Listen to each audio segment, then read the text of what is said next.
Bismillahirrahmanirrahim. Today we shall discuss about Gamow theory of alpha decay. किसी भी nuclear reaction के लिए जब हम थ्योरी को डिस्कस कर रहे होते हैं तो बेसिकली हम उस रिएक्शन के सारे इन्स एंड आउट्स देख रहे होते हैं। यानी हम देख रहे होते हैं कि वो न्यूक्लियर रिएक्शन किस वजह से हुआ, उन पार्टिकल्स की इमिशन से पहले, यानी उस न्यूक्लियर रिएक्शन के होने से पहले जो आपका न्यूक्लियस था वो किस स्टेट में था। अगर वो पार्टिकल उस न्यूक्लियस में से इमिट हुए हैं, वो न्यूक्लियर रिएक्शन हुआ है, तो उसके पीछे क्या रीज़न है, क्यों उन पार्टिकल्स का वहाँ से इमिट होना ज़रूरी था, कितनी एनर्जी वो उस न्यूक्लियस के अंदर होल्ड कर रहे थे, और जब न्यूक्लियस से रिलीज़ हुए हैं उस वक्त उनकी क्या एनर्जेटिक्स हैं। सो सारी की सारी डिटेल्स जब हम लॉजिकली डिस्कस करते हैं उस रिएक्शन के हवाले से, तो उसको हम उसकी थ्योरी कहते हैं। यानी जब तक हम अल्फा डिके पढ़े थे हमने सिंपली ये कहा अल्फा डिके का मतलब एक एलिमेंट आपका जो है वो टूटेगा, ब्रेक होगा, और ब्रेक होके एक अल्फा पार्टिकल बना देगा जिसमें 2 प्रोटॉन और 2 न्यूट्रॉन है। लेकिन वो अल्फा पार्टिकल क्यों एमिट होगा और क्यों वही एलिमेंट अल्फा पार्टिकल एमिट करता है जबकि बाकी के पार्टिकल्स जो हैं, बाकी के जो न्यूक्लियाई हैं वो अल्फा पार्टिकल्स एमिट नहीं करते, और वो जो आपका न्यूक्लियस है वो अल्फा पार्टिकल्स ही क्यों एमिट करता है। और अगर वहाँ से निकलने वाले अल्फा पार्टिकल्स की इतनी एनर्जी है तो वो एनर्जी कहाँ से आती है, एनर्जी उससे कम क्यों नहीं हो सकती, उससे ज़्यादा क्यों नहीं हो सकती। सो वो सारी की सारी डिटेल्स जब हम डिस्कस करते हैं तो उसको हम कहते हैं कि हम इस न्यूक्लियर रिएक्शन की थ्योरी को डिस्कस कर रहे हैं। जॉर्ज गेमो जो था वो एक साइंटिस्ट था जिसने अल्फा डिके को जो है वो प्रॉपरली एक्सप्लेन किया था, उसकी सारी की सारी एनर्जेटिक्स को डिफाइन किया था। So before going into the detail of Gamow's theory we have to understand that alpha particles are emitted at higher mass number. जो अल्फा पार्टिकल्स हैं वो ज़्यादा मैस नंबर, यानी ऐसे न्यूक्लियाइज में से इमिट होते हैं जिनका मैस नंबर ज़्यादा होता है। मैस नंबर ज़्यादा होने से मुराद उनके अंदर प्रोटॉन्स और न्यूट्रॉन्स की तादाद बहुत ज़्यादा होती है। अब ऐसा क्यों होता है? Let's see, there are two kinds of forces within the nucleus. The attractive short range nuclear force within a few femtometer. Nucleus के अंदर दो तरह की जो फोर्सेस हैं वो एग्जिस्ट कर रही होती हैं। सबसे पहले तो न्यूक्लियर फोर्स है जो कि अट्रैक्टिव नेचर की होती है। न्यूक्लियर फोर्स कभी भी रिपल्सिव नहीं होती, चाहे वो 2 प्रोटॉन्स के दरमियान हो, 2 न्यूट्रॉन्स के दरमियान हो, या 1 प्रोटॉन और 1 न्यूट्रॉन के दरमियान हो, वो हमेशा उनको बाइंड करके रखती है, अट्रैक्टिव फोर्स है। लेकिन ये जो अट्रैक्टिव फोर्स है इसकी रेंज बहुत कम है, यानी बहुत शॉर्ट रेंज है। और कितनी शॉर्ट रेंज है? Within a few femtometre. Femtometre मतलब 10⁻⁻15 मीटर। सो 1 मीटर का भी बहुत ही थोड़ा सा, बहुत कम प्रोपोर्शन जो है वो फेम्टोमीटर है। सो फेम्टोमीटर्स की रेंज में जो है वो आपकी न्यूक्लियर फोर्स एक्टिवेट होती है और बहुत ही स्ट्रॉन्ग होती है within a few femtometres. Secondly the coulombic repulsive force, दूसरे नंबर पे कूलम फोर्स होती है, रिपल्सिव फोर्स होती है due to positively charge proton. अब न्यूक्लियस के अंदर चूंकि प्रोटॉन भी मौजूद हैं और दोनों के ऊपर पॉजिटिव चार्ज है, तो हमें पता है कि जो लाइक चार्जेस होते हैं वो एक दूसरे को रिपेल करते हैं। लेकिन जो आपकी कूलम फोर्स होती है वो बहुत शॉर्ट रेंज में जो है वो एप्लीकेबल नहीं होती है। क्यों नहीं होती है? In smaller nuclei the size is so small that nuclear force dominates. अब वहाँ पे दो तरह की फोर्सेज एग्जिस्ट कर रही हैं, एक आपकी न्यूक्लियर फोर्स है, एक आपकी कोलम्बिक रिपल्शन फोर्स है जो कि 2 प्रोटॉन्स के दरमियान एग्जिस्ट कर रही है। अब जब भी एटम का जो साइज़ है वो स्मॉल होता है, स्मॉल होने से बाद फेम्टोमीटर्स की रेंज में होता है, और ये हमें पता है कि जो न्यूक्लियस का साइज़ है वो फेम्टोमीटर्स की रेंज में है। सो जो स्मॉलर साइज़ के न्यूक्लियाई हैं फेम्टोमीटर्स की रेंज में, जिनका डायमीटर होता है, उन न्यूक्लियाई के अंदर जो न्यूक्लियर फोर्स है वो इतनी ज़्यादा अट्रैक्टिव होती है कि वो डोमिनेट कर रही होती है। यानी वहाँ पे कूलम्बिक रिपल्शन फोर्स जो है वो हमें बिल्कुल भी फील नहीं होती है। क्यों नहीं फील होती है? क्योंकि न्यूक्लियर फोर्स इतनी ज़्यादा स्ट्रांग होती है, इतनी ज़्यादा अट्रैक्टिव होती है कि जो कूलम रिपल्शन है वो हमें एज सच फील नहीं होती है। But as the nucleus gets heavier the size increases. अब जैसे जैसे न्यूक्लियस हैवी होता है, हैवी मीन्स उसके अंदर प्रोटॉन्स और न्यूट्रॉन्स बढ़ते हैं, तो जब ज़्यादा प्रोटॉन्स और ज़्यादा न्यूट्रॉन्स आएंगे तो डेफिनेटली न्यूक्लियस भी एक्सपैंड होगा, ज़्यादा वॉल्यूम होगा, ज़्यादा बड़ा उसका साइज होगा। And so is the distance between the nucleons. तो न्यूक्लियॉन्स के दरमियान जो डिस्टेंस है वो भी बढ़ना शुरू हो जाता है, and the distance is larger than the size in which the nuclear force dominates. और वो डिस्टेंस इतना बढ़ जाता है, गैप इतना ज़्यादा बढ़ जाता है कि वो न्यूक्लियर फोर्स की रेंज से बाहर चला जाता है। यानी वो रेंज, वो फासला जिस पे न्यूक्लियर फोर्स डोमिनेट कर रही होती है उससे वो ज़्यादा फासले पर चले जाते हैं। अब जब उनके दरमियान फासला ज़्यादा हो गया तो वहाँ पे न्यूक्लियर फोर्स जो है वो वीक होना शुरू हो जाएगी, और आहिस्ता आहिस्ता क्या होता है, जब एक पर्टिकुलर साइज़ पे हम पहुँचते हैं, जब इतना ज़्यादा एक डिस्टेंस हो जाता है कि आपकी जो कोलम्बिक फोर्स है it starts dominating and the nucleus become unstable.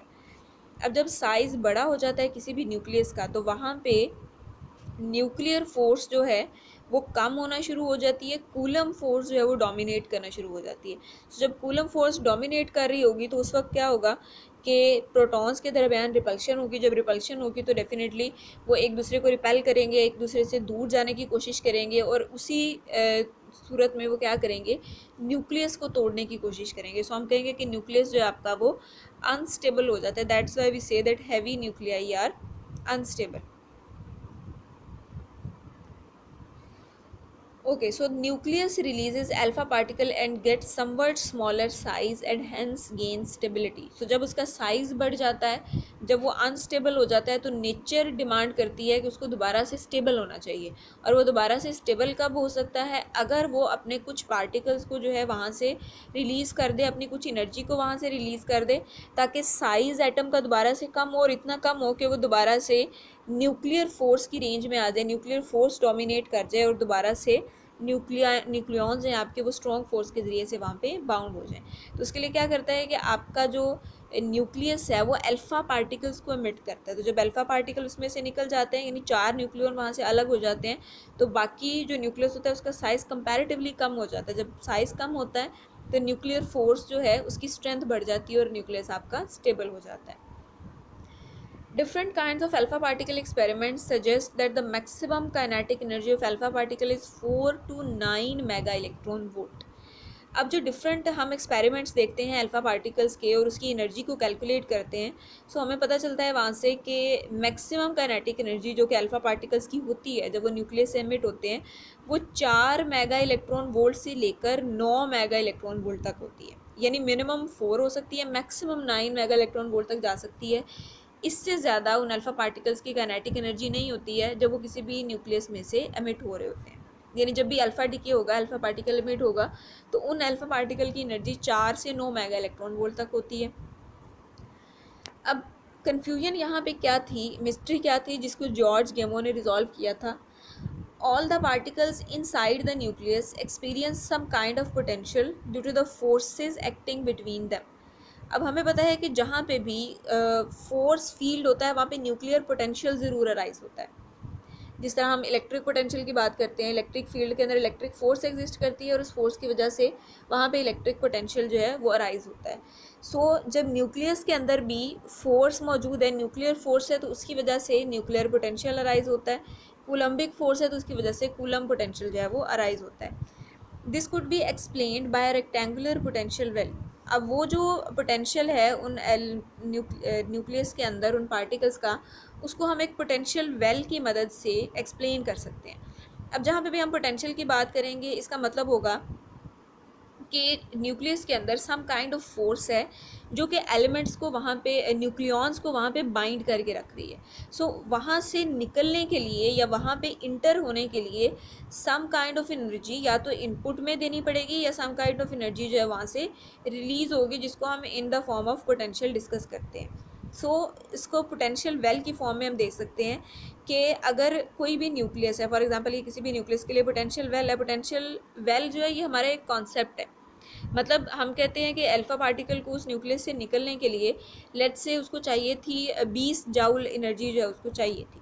सो उसके लिए ये रेंज है, मतलब ये लेट्स से कि ये 20 जाउल की जो है वो हमारे पास रेंज है कि ये यहाँ पे इतनी एनर्जी होगी तो वो अल्फ़ा पार्टिकल इस न्यूक्लियस से बाहर आ सकेगा, और अगर इतनी एनर्जी नहीं होगी तो अल्फ़ा पार्टिकल का उस न्यूक्लियस से निकलना जो है वो पॉसिबल नहीं है।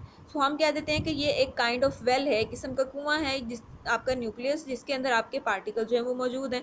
अब जिन पार्टिकल के अंदर इतनी एनर्जी आएगी कि वो इस हाइट तक पहुंच सकें, इस हाइट तक पहुंचने से मुराद इतनी एनर्जी गेन कर सकें, तो जितनी एनर्जी गेन करते जाएंगे उतना वो अपवर्ड मूव करते जाएंगे, और जब इतनी एनर्जी आ जाएगी कि वो उस न्यूक्लियस को छोड़ सकें, जो जिन फोर्सेस ने उनको अट्रैक्ट किया हुआ अपनी तरफ उनको ओवरकम कर सकें, तो उस वक्त वो इस पोटेंशियल न्यूक्लियस से बाहर निकल जाएंगे। सो हर जो आपका न्यूक्लियस है उसका जो उसके पोटेंशियल को हम एक पोटेंशियल वेल की मदद से डिस्क्राइब करते हैं, और आसान लफ्ज़ों में इसका क्या मतलब है कि ये एक किस्म का बैरियर है उस न्यूक्लियॉन के लिए जो कि उस न्यूक्लियस के अंदर पड़ा हुआ है। सो जैसे ही उसके पास मैक्सिमम एनर्जी आएगी तभी वो इस बैरियर को क्रॉस कर सकेगा, तभी वो इस वेल से यानी उस न्यूक्लियस से बाहर निकल सकेगा। The coulombic barrier height for the nuclei which emit alpha particle is about 25 mega electron volt. अब वो सारे के सारे एलिमेंट जो कि अल्फा पार्टिकल एमिट करते हैं, उन न्यूक्लियाई के लिए जो बैरियर हाइट होती है that is 25 mega electron volt. इसका मतलब उन पार्टिकल के पास अगर 25 मेगा इलेक्ट्रॉन वोल्ट एनर्जी होगी तभी उन न्यूक्लियाई में से कोई पार्टिकल एमिट हो सकेगा। अगर उनमें से अल्फ़ा पार्टिकल्स बाहर आते हैं तो इसका मतलब अल्फ़ा पार्टिकल्स के पास भी 25 मेगा इलेक्ट्रॉन वोल्ट तक एनर्जी होनी चाहिए, तभी वो इस पोटेंशियल वेल से बाहर आ सकेंगे। It is puzzling that how the alpha particle with energy 4 to 9 mega electron volt can come out of this kind of potential well. It was classically forbidden. अब हमने कहा कि जो एक्सपेरिमेंट से हमें बात पता चलती है वो ये है कि अल्फ़ा पार्टिकल जब उस न्यूक्लियस से बाहर आता है तो एनर्जी उसकी होती है टोटल 4 से 9 मेगा इलेक्ट्रॉन वोल्ट, जबकि पोटेंशियल वेल का जो कॉन्सेप्ट है वो हमें ये बताता है कि अल्फ़ा पार्टिकल्स की एनर्जी होनी चाहिए 25 मेगा इलेक्ट्रॉन वोल्ट। ये कन्फ्यूजन थी कि 4 से 9 मेगा इलेक्ट्रॉन वोल्ट एनर्जी रखने वाले जो अल्फ़ा पार्टिकल हैं वो उस वेल से कैसे बाहर आ सकते हैं, जिससे बाहर निकलने के लिए उनकी जो बैरियर हाइट थी वो 25 मेगा इलेक्ट्रॉन वोल्ट थी। अब यहाँ पे एक टर्म जो है वो कूलम बैरियर हमने यूज़ किया है। तो कूलम बैरियर का नाम इसको क्यों देते हैं, बेसिकली आप इसको इस तरह से इमेजिन कर सकते हैं कि जब एक अल्फ़ा पार्टिकल का, फॉर एग्जांपल हमने एक अल्फ़ा पार्टिकल यानी हीलियम का न्यूक्लियस है, उसको हमने किसी दूसरे न्यूक्लियस के साथ रिएक्ट करवाना है, यानी अल्फ़ा पार्टिकल और किसी भी एक न्यूक्लियस का, लेट्स से ए न्यूक्लियस है, उन दोनों का रिएक्शन करवाना है। तो जब भी दो न्यूक्लियाई का हमने रिएक्शन करवाना होता है तो जो कि न्यूक्लियस के ऊपर पॉजिटिव चार्ज होता है, उस पॉजिटिव चार्ज की वजह से वो दोनों न्यूक्लियस जो हैं वो एक दूसरे को रिपेल करते हैं। अगर हमने न्यूक्लियर रिएक्शन करवाना है, जिस तरह के हमें फ्यूजन रिएक्शन करवाना होता है, उसमें भी हम दो न्यूक्लियाई को आपस में मर्ज कर रहे होते हैं। जब भी दो न्यूक्लियस जो है उनको पास लाना होता है, उनका रिएक्शन करवाना होता है, तो हमें इनपुट के तौर पे कुछ ना कुछ एनर्जी देनी पड़ती है। कितनी एनर्जी देनी पड़ती है, इतनी एनर्जी देनी पड़ती है कि आपका जो पार्टिकल है वो उस रिपल्शन को, जो कि दोनों न्यूक्लियस के ऊपर पॉजिटिव चार्ज की वजह से है, उस रिपल्शन को ओवरकम कर सके। और चूंकि वो जो रिपल्शन है उसको हम कोलम्बिक रिपल्शन का नाम देते हैं, हम कहते हैं कि यहाँ पे एक कूलम बैरियर है। कूलम बैरियर का मतलब कूलम फोर्स की वजह से, रिपल्शन फोर्स की वजह से एक बैरियर है। उतनी एनर्जी जब हम उन न्यूक्लियाई को देंगे तब वो न्यूक्लियाई आपस में कंबाइन होकर किसी किस्म का न्यूक्लियर रिएक्शन करेंगे। अब उसके ऑपोजिट क्या होगा, अगर दो न्यूक्लियाई को पास लाने के लिए एनर्जी हमें प्रोवाइड करनी पड़ती है, तो जब भी वो न्यूक्लियाई टूट के फिर से सेपरेट होंगे तो इसका मतलब वो एनर्जी अब रिलीज़ करेंगे। यानी अगर वो दो न्यूक्लियाई कंबाइन होते हुए एनर्जी एब्जॉर्ब करते हैं तो जब वो सेपरेट होंगे तो उतनी एनर्जी उनको रिलीज़ करनी पड़ेगी। Same is the case with alpha particle. हम एस्टिमेट किस तरह से करते हैं कि अगर अल्फ़ा पार्टिकल को हमने उस न्यूक्लियाई के अंदर ऐड करना हो तो इसका मतलब इतना जो है वो कूलम बैरियर है, मतलब इतनी एनर्जी हमें देनी पड़ेगी। तो इसका मतलब अगर अल्फ़ा पार्टिकल अब वहाँ से अलग हो रहा है, रिलीज़ हो रहा है, तो इसका मतलब उतनी एनर्जी जो है वो अब अल्फ़ा पार्टिकल जो है वो हमें आउटपुट के तौर पे देगा, यानी 25 मेगा इलेक्ट्रॉन वोल्ट एनर्जी वहाँ पे वो रिलीज़ करेगा। जबकि ऐसा नहीं होता, वहाँ पे 4 से 9 मेगा इलेक्ट्रॉन वोल्ट तक एनर्जी रिलीज़ होती है। और उसको आसान लफ्ज़ों में समझाने के लिए हमने पोटेंशियल वेल का कॉन्सेप्ट इस्तेमाल किया कि आप कंसीडर कर लें कि ये एक किस्म का वेल है कि इस वेल से बाहर आने के लिए इतनी एनर्जी चाहिए। इतनी एनर्जी अगर वो अल्फ़ा पार्टिकल हमें देता है, जब भी वो इस न्यूक्लियस से बाहर आ सकता है, इससे कम एनर्जी के साथ वो इस न्यूक्लियस से बाहर नहीं आ सकता। अब ये हमारा क्लासिकल कॉन्सेप्ट था कि अल्फ़ा पार्टिकल यहाँ से जंप अप करके बाहर नहीं आ सकता क्योंकि उसके पास इनफ एनर्जी नहीं है। ये जो डॉटेड लाइन है ये आपको एनर्जी बता रही है कि इतनी एनर्जी अल्फ़ा पार्टिकल्स के पास है, ई ऑफ अल्फ़ा, और इतनी एनर्जी बी पॉइंट जिसको इंडिकेट कर रहा है, इतनी एनर्जी अगर वहाँ पे होगी तभी आपका अल्फ़ा पार्टिकल उस वेल में से बाहर आ सकेगा। अब इस पज़ल को जॉर्ज गेमो ने किस तरह से रिजॉल्व किया, he use the idea of quantum tunnelling to explain the emission of alpha particle. उसने अल्फ़ा पार्टिकल्स की एमिशन को एक्सप्लेन करने के लिए क्वांटम टनलिंग का आइडिया इस्तेमाल किया। अब क्वांटम टनलिंग जो है ये क्वांटम फिज़िक्स का एक कॉन्सेप्ट है जिसके हम बहुत ज़्यादा डिटेल में नहीं जाएंगे, ब्रीफली हम उसको देखेंगे। क्वांटम टनलिंग क्या है? क्वांटम टनलिंग और tunnelling is a quantum mechanical phenomena where a wave function can propagate through a potential barrier. Quantum tunnelling एक क्वांटम मैकेनिकल फिनोमेना है। क्वांटम मैकेनिकल फिनोमेना क्यों है? क्योंकि क्वांटम मैकेनिक्स के अंदर ही हमने ये बात इंट्रोड्यूस करवाई है कि जितने भी पार्टिकल हैं वो एक वेव के तौर पे बिहेव कर सकते हैं, यानी वो सारी की सारी प्रॉपर्टीज़ जो कि एक वेव के अंदर होती है, एक रेडिएशन के अंदर होती है, पार्टिकल्स के अंदर भी वो प्रॉपर्टीज़ आ सकती हैं। अगर वो एक सर्टेन स्पीड के साथ ट्रेवल कर रहे हो। सो ये हमारा क्वांटम कॉन्सेप्ट है कि particle as a wave behave कर सकते हैं। अब जो वेव है उसकी प्रॉपर्टी क्या है, it can cross the material. हमारे पास जो इलेक्ट्रोमैग्नेटिक रेडिएशन है वो मटेरियल में से पास हो सकती हैं।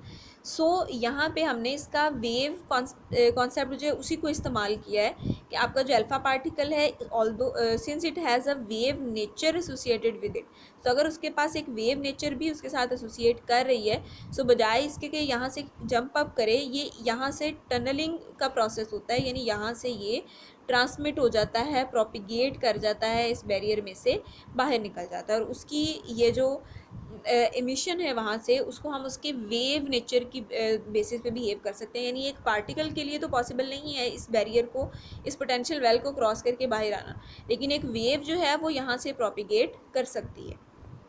सो क्वांटम टनलिंग की बेसिस पे उसने एक्सप्लेन किया कि चूंकि अल्फ़ा पार्टिकल के साथ एक वेव एसोसिएट कर रही होती है, तो उस वेव फंक्शन की वजह से it can propagate through a potential barrier, वो इस पोटेंशियल बैरियर में से प्रोपिगेट करके ट्रैवल करके जो है वो बाहर आ सकता है। Since every particle in quantum mechanics have a wave associated with it, so transmission of alpha particle through this barrier can be explained by quantum tunneling. तो quantum tunneling की बेसिस पे हम अल्फ़ा पार्टिकल्स की जो transmission है उसको explain कर सकते हैं। यहाँ पे ये हमारे पास अल्फ़ा पार्टिकल है, ये इसकी वेवलेंथ है, और आफ्टर दैट वो इस बैरियर को क्रॉस करता है, ठीक है, यहाँ से वो ट्रांसमिट होता है, प्रोपिगेट करता है, और यहाँ पे वो अल्फ़ा पार्टिकल फ्री हो जाता है। फ्री हो जाता है मतलब इस न्यूक्लियस से सेपरेट आउट हो जाता है। The transmission probability of alpha particle is solved by Schrödinger wave equation. अब कितनी probability या कितने chances हैं कि यहाँ पे अल्फ़ा पार्टिकल जब इस बैरियर के साथ कोलाइड कर रहा होगा, तो कितने chances हैं उसके कि वो इस बैरियर में से ट्रांसमिट कर जाएगा, यहाँ से वो प्रोपिगेट कर जाएगा।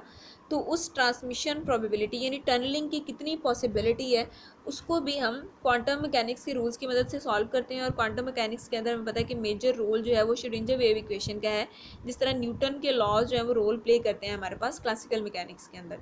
सो श्रोडिंगर वेव इक्वेशन को यूज़ करते हुए हमने इस पार्टिकल के लिए ट्रांसमिशन प्रोबेबिलिटी का जो है वो फार्मूला ड्राइव किया है। उसकी भी हम डेरिवेशन में नहीं जाएंगे, हम उस एक्सप्रेशन को एज इट इज़ लेके चलेंगे। The transmission probability for rectangular potential well of width d is given by, अगर उस potential well की width जो है वो d है, तो उस केस में जो ट्रांसमिशन की probability है, यानी उस अल्फा पार्टिकल के वहाँ से escape करने की probability है, it is given by e raised to the power -2 gamma d। अब यहाँ पे e जो है वो एक्सपोनेंट है, d हमने कह दिया कि उस पोटेंशियल वेल की विड्थ है, where gamma is the difference of energy. Gamma जो है वो एनर्जीज का डिफरेंस है। किस तरह से, it's equal to square root 2m by H cut square into V naught minus E. अब 2m over H cut square जो है ये कांस्टेंट फैक्टर है, वी नॉट हमारे पास पोटेंशियल एनर्जी है, ई जो है ये उस पार्टिकल की काइनेटिक एनर्जी है। सो ये बेसिकली डिफरेंस है एनर्जीज का multiplied with a constant number, इसको हम गैमा से रिप्रेजेंट करते हैं। तो ये हमारे पास प्रोबेबिलिटी है कि पार्टिकल जो है वो आपका वो उस पोटेंशियल वेल में से इस्केप कर सकता है, उस पोटेंशियल वेल में से बाहर आ सकता है। तो हम उस पार्टिकल की पोटेंशियल एनर्जी पुट करेंगे, काइनेटिक एनर्जी पुट करेंगे, उसके लिए विड्थ जो है पोटेंशियल वेल की उसको सब्स्टिट्यूट करेंगे, तो यहाँ से हमें प्रोबेबिलिटी जो है वो मिल सकती है। सो नेक्स्ट लेक्चर के अंदर हम इंशाल्लाह डिटेल में एक एक्सप्रेशन ड्राइव करेंगे टिपिकली फॉर अल्फ़ा पार्टिकल। ये जो हमने ट्रांसमिशन प्रोबेबिलिटी डिस्कस की है, ये इन जनरल किसी भी एलिमेंट के लिए, किसी भी न्यूक्लियस के जिसके अंदर टनलिंग हो रही होगी, कोई पार्टिकल वहाँ से एमिट हो रहा होगा, तो हर वो केस जहाँ पे टनलिंग हो रही होगी हम ये फार्मूला अप्लाई कर सकते हैं। अब इसको स्पेसिफिकली अल्फ़ा पार्टिकल्स के लिए अप्लाई करके हम अल्फ़ा पार्टिकल्स की जो ट्रांसमिशन प्रोबेबिलिटी है उसको ड्राइव करेंगे इंशाल्लाह नेक्स्ट लेक्चर के अंदर।